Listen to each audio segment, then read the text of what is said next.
Welcome है दोस्तों एक नई वीडियो में और एक नई सुबह और एक नई उम्मीद के साथ कि हमारा आज का आने वाला सफ़र इंतहाई खुशगवार और बहुत ही ज़बरदस्त होगा। तो मैं अभी तक उसी एरिए में हूँ जहाँ होटल में ठहरा था मैं, और आज सुबह काफ़ी लेट उठा। पिछले 2 दिन से थकावट बहुत ज़्यादा थी। तो प्लान मेरा आज ये है कि आज हम कुआलालंपुर से निकलते हैं और आलोर सतार एक शहर है, वहाँ तक जाएंगे बाई ट्रेन। तो यहाँ से अब मैं निकल रहा हूँ टूवर्ड्स केएल, जो इनका सेंट्रल स्टेशन है। तो इनकी रेलवे देखते हैं कि किस तरह की है, उसको भी एक्सप्लोर करेंगे। प्लान वैसे जो लॉन्ग टर्म है वो मेरा ये है कि मलेशिया से थाईलैंड हम बाई सी जाएँ। एक समंदरी रास्ता है, दरमियान में कुछ 2-3 जजीरे आते हैं, उसकी डिटेल मैं आपको बाद में बताऊंगा। तो रास्ता वो भी काफ़ी लंबा है। तो बहरहाल उसका जो पहला स्टेप है वो ये है कि एक रास्ते में एक शहर आता है आलोर सतार, वहाँ तक हमें जाना है बाई ट्रेन।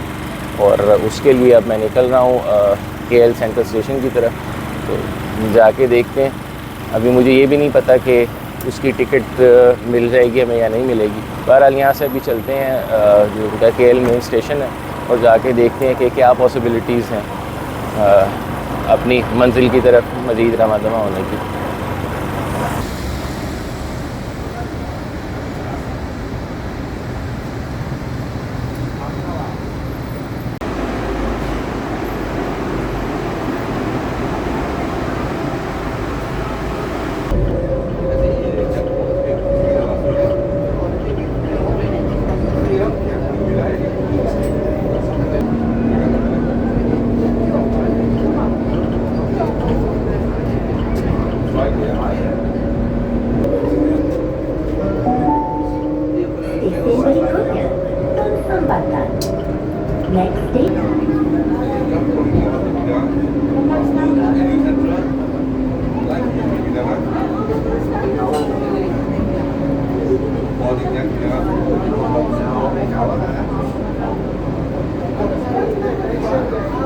प्लान में थोड़ी सी चेंज आई। जो ट्रेन है आज है एक्चुअली जुमा फ्राइडे, और वीकेंड की वजह से बस स्टेशन से मुझे पता चला कि आज और इवन कल तक के लिए कोई ट्रेन भी अवेलेबल नहीं है। वीकेंड के ऊपर शायद लोग बहुत ज़्यादा जाते हैं घूमने फिरने के लिए।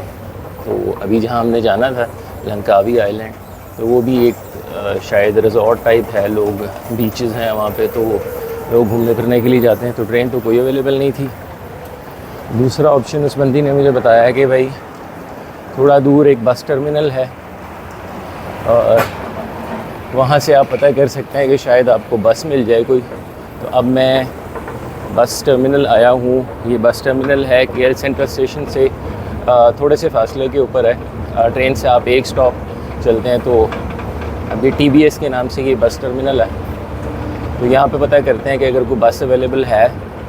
लेकिन मैं ये सोच रहा हूँ कि बस अवेलेबल हुई भी तो ये सारे रास्ते पे रश बहुत ज़्यादा होगा। बट लेट्स सी, देखते हैं कोई बस की कोई अवेलेबिलिटी है तो बस पकड़ते हैं। ये सारे लोग भी उधर ही जा रहे हैं। तो मेरा जहाँ तक ख़्याल है कि रश बहुत ज़्यादा होगा। यार यहाँ से भी व्यू बड़ा अच्छा है शहर का। और ये है कि इंफ्रास्ट्रक्चर बहुत ज़बरदस्त है कुआलालंपुर का।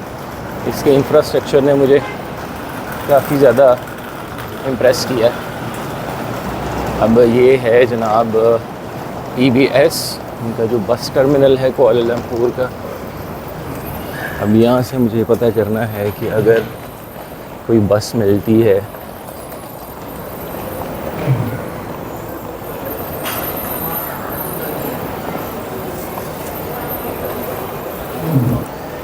तो भैया प्रॉब्लम ये है कि अब आज फ्राइडे है, वीकेंड की वजह से ना बस की टिकट भी नहीं मिली। एक मिल रही थी रात को बहुत लेट, लेकिन फिर उसके बाद वो जो आगे इशू हो जाएगा, आगे जहाँ पहुँचना है वहाँ से मज़ीद फिर वो फेरी नहीं मिलेगी, वो अटक जाएंगे। तो आज का दिन अब ऐसा ही मैंने सोचा है कि इधर कुआलालंपुर में ही गुजारते हैं। एक नेशनल मॉस्क है बहुत मशहूर, उसको ज़रा विज़िट करते हैं जाके। बाकी कल के लिए टिकट मैंने ले ली है। सो कल मैं कोशिश करूँगा कि सुबह सुबह हम यहाँ से निकलें बस पे और जिस भी आइलैंड, वो लंकावी आइलैंड के ऊपर पहुंच के, और वहीं पे ही है वो मलेशिया और थाईलैंड का बॉर्डर भी। तो मेरी कोशिश होगी कि कल मैं ना बॉर्डर क्रॉस कर जाऊँ, एटलीस्ट थाईलैंड पहुंच जाऊँ। ये जी, ये जो मेरे पीछे काउंटर हैं, ये TBS स्टेशन है बस टर्मिनल कुआलालंपुर में। इधर से आपको बस पूरे मलेशिया के लिए कहीं पे भी जाने के लिए मिल सकती है। बहरहाल इनका जो इंफ्रास्ट्रक्चर है ये बहरहाल इम्प्रेसिव है यार। इनका बस स्टेशन भी बड़ा साफ़ सुथरा और बड़ा वेल ऑर्गेनाइज्ड है। और हाँ, यहाँ पे जो काम करने वाले लोग हैं ना, वो काफ़ी खुशगवार हैं, अच्छे मूड के। वो उस तरह के जो इमिग्रेशन के ऊपर सड़े हुए लोग नहीं। तो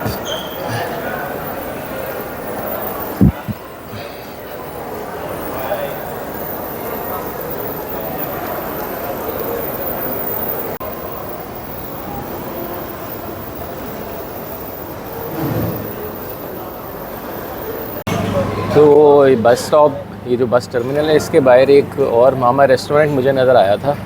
और आज सुबह से मैं भाग दौड़ ही रहा हूँ, सही तरह से नाश्ता भी नहीं किया था, भूख भी लगी हुई है, दोपहर का खाना भी खाना है। तो इसी मामा रेस्टोरेंट से मैंने सोचा खाना खाते हैं। तो इसका एक ज़रा छोटा सा टूर करें ना कि इनके पास होता क्या क्या है।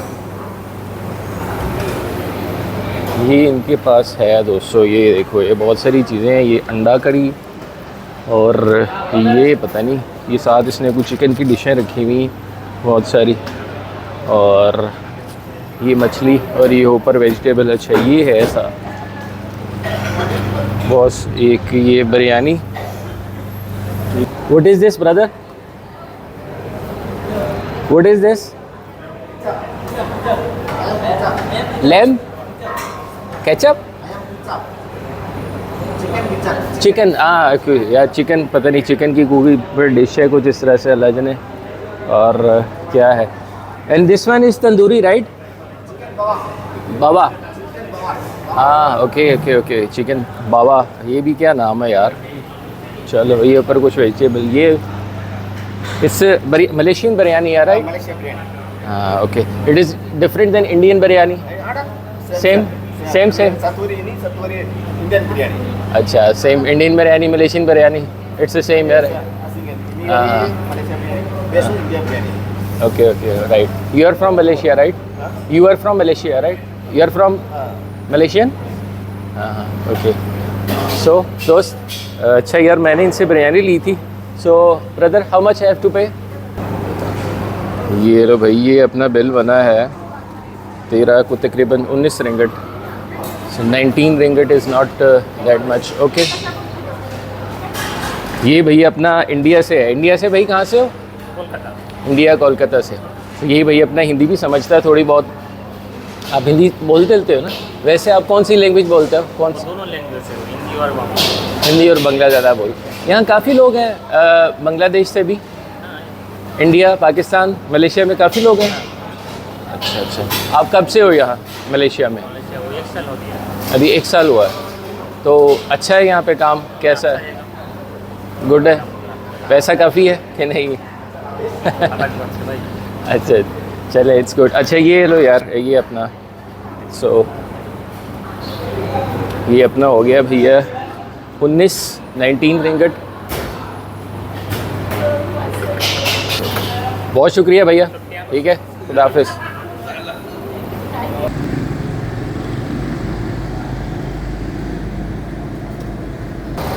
नेशनल मॉस्क, जिसको ये मस्जिद निगारा कहते हैं लोकली, वहाँ जाने के लिए यार मैंने अपने जिस होटल में मैं ठहरा हुआ हूँ इस जगह से बस चेक की, तो वो 1 या 2 स्टॉप बता रहा था यहाँ से, लेकिन 2-3 बसें गुजर चुकी हैं। कोई बस ड्राइवर मुझे लेके जाने के ऊपर तैयार नहीं था।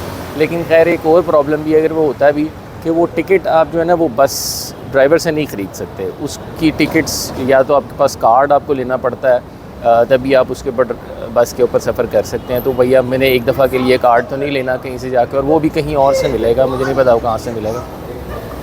तो दूसरा हल जो है ना वो मैंने देखा है कि ग्रैब, जस्ट लाइक ऊबर, एक एप्लीकेशन है, ग्रैब एप्लीकेशन यहाँ पे चलती है, और उस पर आप इसी तरह से जैसे ऊबर पे कोई राइड बुक करते हैं तो ग्रैब, GRAB ग्रैब, उसके वो मलेशिया में चलती है, उसके ऊपर आप राइड बुक कर सकते हैं और फिर उसके ऊपर कहीं भी जा सकते हैं।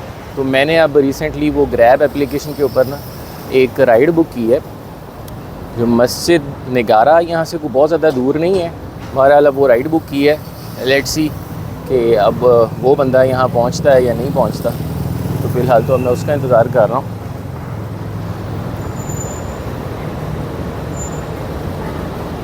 तो यार ये इस वक्त ये सेंट्रल स्टेशन के पास ही मैं खड़ा हूँ और इसकी ये बैक साइड के ऊपर भी बहुत बड़ी मार्केट है। इसको वापसी पे आके ज़रा थोड़ा सा एक्सप्लोर करेंगे। और टैक्सी भी मैंने वैसे भी चेक किया है, टैक्सी काफ़ी महंगी है यार। फासला तकरीबन यहाँ से कोई 1 से 1.5 किलोमीटर है या पता नहीं 2 किलोमीटर है।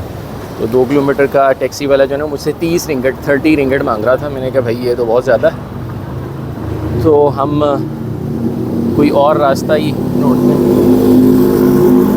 वैसे पैदल भी जाया जा सकता था, लेकिन अब शाम हो रही है तो वो फिर अंधेरा हो जाएगा। पैदल चलते चलते तो बेहतर है कि हम राइड ही लेके चलें। उम्मीद है यार कि अपना वो राइड वाला आ जाए। ये है मेरा ख्याल। हाय सर, मस्जिद निगार उस्मान, डॉक्टर उस्मान। ओके तो दोस्तों वो क्रैब वाले ने पहुंचा दिए मुझे मस्जिद निगारा। ज़्यादा फासला नहीं था, जस्ट 1 से 1.5 किलोमीटर, शायद 2 किलोमीटर मैक्सिमम डिस्टेंस था। लेकिन इस टाइम पे रश काफ़ी हो जाता है कुआलालंपुर में, तो उसकी वजह से थोड़ा सा वक्त लग गया। तो बहरहाल ये इस वक्त मेरे पीछे आपको ये मस्जिद निगारा, नेशनल मॉस्क ऑफ मलेशिया इसको कहते हैं, वो नज़र आ रही है। तो बहुत बड़ी मस्जिद है। सो इसको ज़रा अंदर चल के देखते हैं।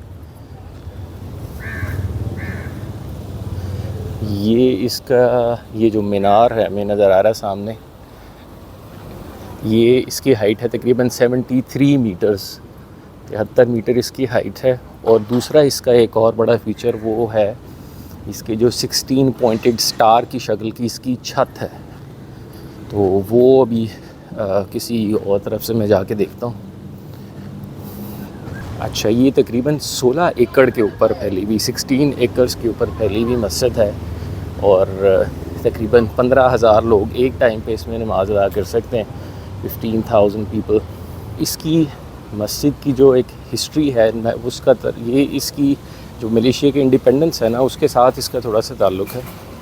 1957 अगस्त 1957 में मलेशिया को आज़ादी मिली थी और उसके ही कुछ अरसे के बाद फिर एक फ़ैसला हुआ मस्जिद तमीर की जाए।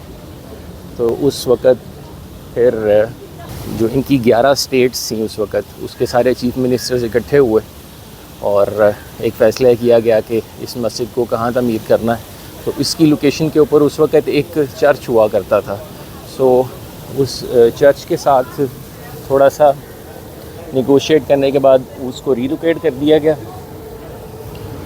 एक चर्च को एक नई जगह दे दी गई और जो ये वाली जगह थी ये ख़रीद ली गई, गवर्नमेंट ने इसको एक्वायर कर लिया। 13 एकड़ यानी 13 एकर्स के ऊपर बनाई हुई ये मस्जिद है, जिसके इर्द गिर्द ये सारे बागात हैं।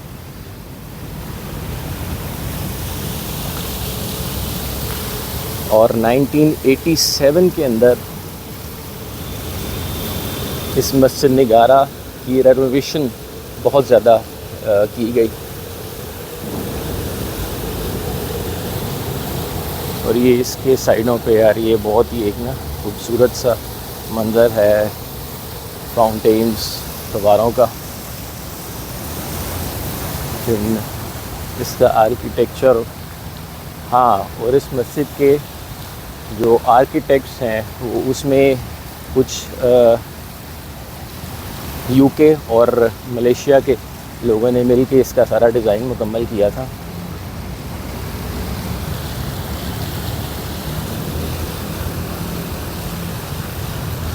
और 1988 तक ये मलेशिया की सबसे बड़ी मस्जिद थी। लेकिन बाद में फिर इसी शहर में एक और मस्जिद सुल्तान शमसुद्दीन मोस्ट प्रोबेबली के नाम से एक और मस्जिद जो कि इससे भी बड़ी है वो फिर तामीर हुई। तो 1988 तक बहरहाल ये मलेशिया की सबसे बड़ी मस्जिद थी। ये इसका इंटीरियर, इसको ज़रा जाके इंटीरियर से देखें। इसका इंटीरियर भी बड़ा खूबसूरत है यार।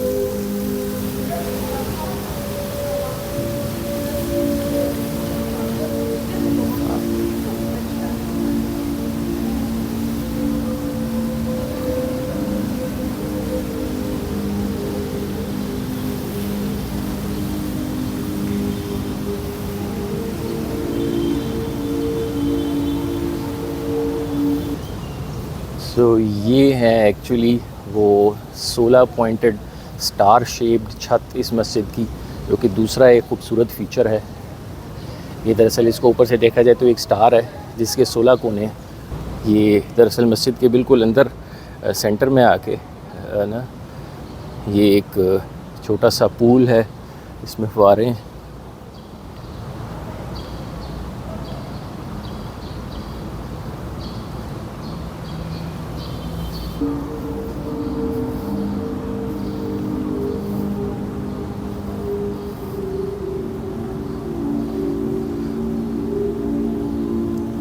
और ये मस्जिद का एक और गार्डन।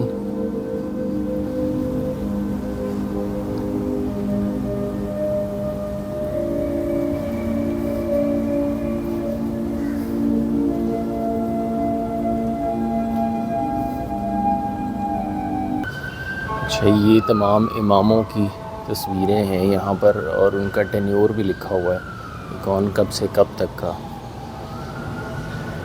हाजी एहसान बिन मोहम्मद हुस्नी, ये शायद इस वक्त के इमाम हैं और 65 से 75 तक बिशरमस इमाम थे।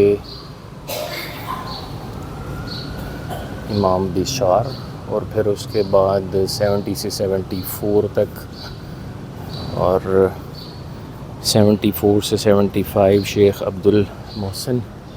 ये गैलरी है।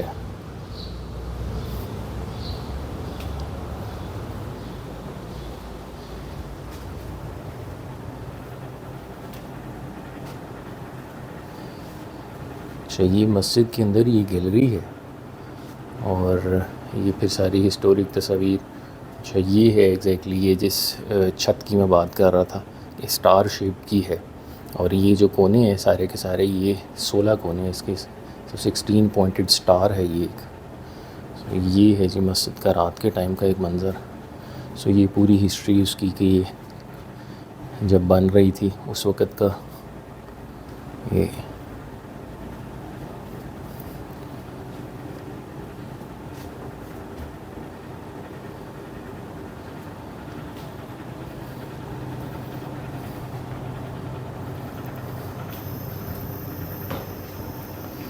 सो ये एक मॉडल भी बनाया हुआ है इन्होंने इस तरह से। इसका आर्किटेक्चर वाकई बहुत शानदार है। अब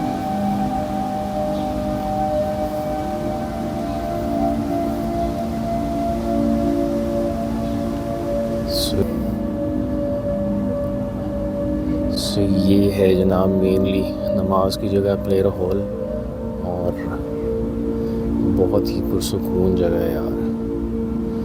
और इसका इंटरनल आर्किटेक्चर भी बहुत खूबसूरत है, ख़ास तौर पे इसकी जो लाइटिंग है सारी की सारी, वो जो कलर स्कीम है। ये छत बिल्कुल सितारे की शक्ल की।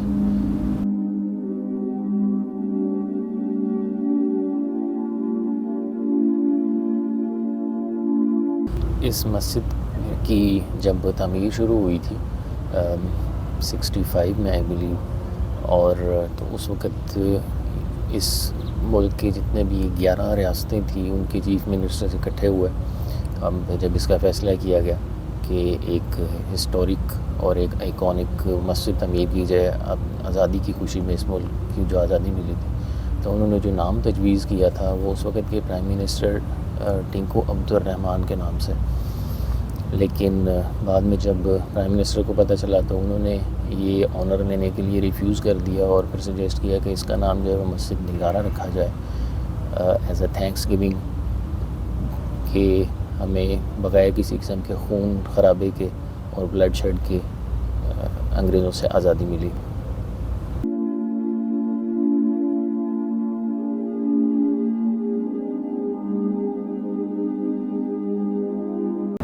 तो मस्जिद के टूर के बाद मगरिब का टाइम हो गया था, तो मगरिब की नमाज़ अभी मैंने अदा कर ली है यहाँ पे। एक थोड़ा सा फ़र्क मुझे जो महसूस हुआ कि हमारे पाकिस्तान और इंडिया में ज़्यादातर जो लोग हैं वो हनफी नुक्ता नज़र को फ़ॉलो करते हैं, लेकिन मलेशिया में जो शाफ़ी नुक्ता नज़र को फ़ॉलो किया जाता है, तो शायद उसी वजह से थोड़ा सा फ़र्क था नमाज में। नमाज की जो तीसरी रकत है वहाँ पर दौरान ही नमाज ही एक थोड़ी सी दुआ की जाती है, जो कि हम लोग जो पाकिस्तान इंडिया में जो हनफी नुक्ता नज़र को लोग फ़ॉलो करते हैं उसमें आमतौर पर डायरेक्ट ही हम नमाज़ कंप्लीट करने के बाद ही दुआ करते हैं। सो बहरहाल एक ये भी मेरे लिए एक नया एक्सपीरियंस था कि जो मलेशिया में शाफ़ी जो नुक्ता नज़र है इस्लाम का उसको फ़ॉलो किया जाता।